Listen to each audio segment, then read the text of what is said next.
Hi everyone, welcome back to my channel. I hope you all are doing good. तो आज के इस video में मैं आपको बताने वाली हूँ कि CUET UG 2025 में जनरल एप्टीट्यूड टेस्ट की प्रिपरेशन कैसे करें। आपके पास में लगभग 30 दिन बचे हैं और इन 30 दिनों में आपको अपनी पूरी प्रिपरेशन कंप्लीट करनी है। तो वो एक प्रिपरेशन स्ट्रैटेजी मैं आपको इस वीडियो में बताने वाली हूँ। तो इस वीडियो को पूरा एंड तक देखना। जो भी डाउट है, जो भी क्वेरी है, आप मुझे कमेंट सेक्शन में पूछ सकते हो।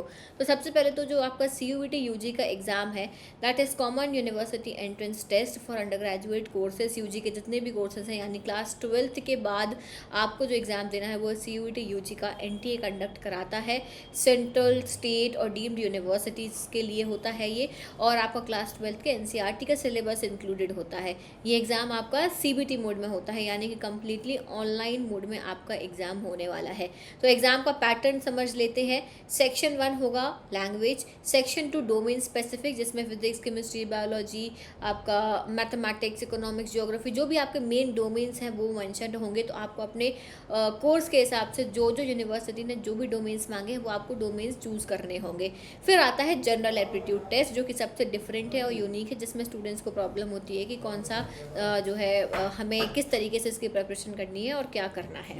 ओके, तो चलो हम आगे बढ़ते हैं और ये देखते हैं कि जो जनरल एप्टीट्यूड टेस्ट है वो क्यों इतना इम्पॉर्टेंट है, क्यों हर यूनिवर्सिटी जनरल एप्टीट्यूड टेस्ट मांग रही है। तो पहली बात तो CUET ने यानी NTA ने भी यहाँ पर मेंशन कर रखा है कि जनरल एप्टीट्यूड टेस्ट सभी के लिए कंपलसरी है। लास्ट ईयर तक इसे GT बोला जाता था, इस साल इसे GAT का नाम दिया गया है, जनरल एप्टीट्यूड कर दिया है जनरल टेस्ट की जगह। और ये ऑलमोस्ट सभी यूनिवर्सिटी इसी के स्कोर के बेसिस पर आपको एडमिशन दे रही हैं। तो जो भी स्टूडेंट हैं जिन्होंने ये फिल करा है, बहुत अच्छी बात है। जिन्होंने नहीं करा है तो या तो आप ये चेक कर लो कि यूनिवर्सिटीज़ आपको बिना इसके स्कोर के बेसिस पर एडमिशन दे रही हैं या नहीं दे रही हैं, क्योंकि ये थोड़ा सा प्रॉब्लमेटिक हो सकता है। मैंने पहले भी इस चीज़ को समझाया है स्टूडेंट्स को। तो क्रूशियल कंपोनेंट है ये, क्योंकि ये स्टूडेंट्स की जो है एक कैपेसिटी या उनकी एबिलिटीज़ को टेस्ट करने के लिए किया गया है। General knowledge, reasoning abilities, numerical skills, ये सभी आपके इस एक टेस्ट से चेक किए जाएंगे। ठीक है, अब आपको मैं इसका पैटर्न बताती हूँ। तो यहाँ पर इस एग्ज़ाम में आपके जो है MCQs पैटर्न में आएगा। 60 मिनट्स का आपका ये टेस्ट होने वाला है और नंबर ऑफ़ क्वेश्चंस यहाँ पे अभी आपके जो हैं मैं बता देती हूँ, आगे मेंशन है 50 क्वेश्चंस है number of questions. Exam mode CBT है, यहाँ एग्ज़ाम मोड होगा, ये CBT मोड में आपका एग्ज़ाम होगा। मैक्सिमम मार्क्स 250 मार्क्स का आपका ये पेपर होगा, +5 marks for correct answer and -1 for negative marks, यानी रॉन्ग आंसर के लिए आपको दिए जाएंगे, और 0 मार्क्स मिलेंगे अगर आप अटेम्प्ट ही नहीं करते हो तो। ठीक है, इसका सिलेबस समझ लेना बहुत ध्यान से। सिलेबस को लेके बहुत कन्फ्यूजन है, तो पहले टॉपिक समझ लो, फिर इनके अंदर और क्या पढ़ना है वो भी मैं बताऊंगी। तो टॉपिक्स में आता है general knowledge, current affairs, general mental ability, numerical ability. इसके बाद में रीजनिंग आएगी, सिंपल एप्लीकेशंस होंगे, बेसिक मैथमेटिक्स 10th लेवल तक की आएगी, concept of quantitative arithmetics, algebra, geometry, mensuration, statistics, logical और analytical reasoning and general science and environmental literacy. तो यहाँ पे हर चैप्टर के अंदर में क्या क्या पढ़ना है वो समझ लेते हैं। ओके, तो सबसे पहले तो जनरल अवेयरनेस में आपकी इंडियन हिस्ट्री, फिर इसके बाद में सेकेंडली है world and Indian geography, Indian polity and constitution, Indian economy, general science, computer science and technology और करंट अफेयर्स। देखो, कोई भी एक यूट्यूब चैनल पकड़ लो, कई सारे यूट्यूब चैनल्स हैं जो आपको इसकी प्रिपरेशन करा रहे हैं, और उनसे आप अपनी प्रिपरेशन स्टार्ट कर दो। अगर वो कोई कोर्स दे रहे हैं तो आप कोर्स भी ले सकते हो, नहीं दे रहे हैं तो आप उनके यूट्यूब के वीडियोस देख के ही अपनी प्रिपरेशन कर सकते हो। जनरल नॉलेज में हमें क्या क्या मालूम होना चाहिए?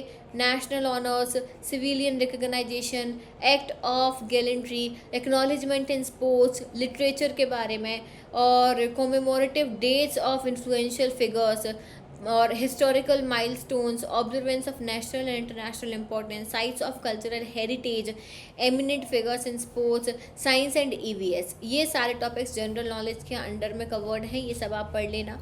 लॉजिकल रीजनिंग के अंदर analogy, direction and distance, coding and decoding, alphabet series, number series, ranking, blood relation, mathematical operation, Venn diagram, paper cutting, setting arrangement, figure completions, figure formulation, figure counting, non-verbal reasoning, word formation, clock and calendar, dice and cubes, mirror and water, image, counting of figures. ये सब basic चीज़ें हैं. अगर आपने अपने class 10th में NTSC exam की preparation करी होगी तो उसमें भी आपने पढ़ा होगा.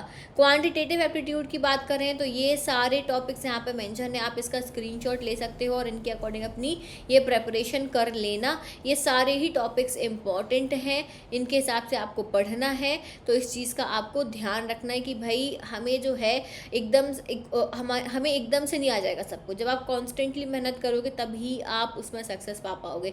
ऐसा नहीं होता कि एक दिन पढ़ लिया, 2 दिन पढ़ लिया, 4 दिन पढ़ लिया उसमें काम बन जाएगा. नहीं, अभी आपके पास जितने दिन हैं कंसिस्टेंटली अपने टॉपिक्स उठा के पढ़ते जाओ, तभी आप इस एग्जाम में अच्छा स्कोर कर पाओगे. अब मैं आपको टॉपिक वाइज वेटेज बताऊं तो क्वांटिटेटिव एप्टीट्यूड में 8 से 15 क्वेश्चन आ सकते हैं. 8 to 15 क्वेश्चन एक्सपेक्टेड क्वेश्चन है. ये कहीं पर ऐसा मेंशन नहीं है, मैं अपने से बता रही हूँ पेपर्स एनालाइज करने के बाद. रीजनिंग की बात करें तो 11 to 16 और जीके और करंट अफेयर्स से आपके 12 to 19 क्वेश्चन आ सकते हैं अप्रॉक्सीमेटली. ठीक है, तो इस हिसाब से अपनी प्रिपरेशन कर लो, पढ़ाई कर लो. अब कैसे आपको स्टडी प्लान बनाना है तो फेज़ 1, 2 और 3 3 फेजेस में डिवाइड करो. 22 अप्रैल तक आप पूरा सारे कंसेप्ट पढ़ लो, नोट्स बना लो या नोट्स कहीं से अरेंज कर लो और टॉपिक वाइज एमसीक्यूज लगाना स्टार्ट कर दो. फेज़ 2 में आपको पूरे एमसीक्यूज कंप्लीट हो जाने चाहिए, आपके मॉक टेस्ट प्रैक्टिस कंप्लीट हो जानी चाहिए 2 मई तक. और 8 मई तक आपका फेज़ 3 रहेगा जिसमें आपको फाइनल रिवीजन करना है.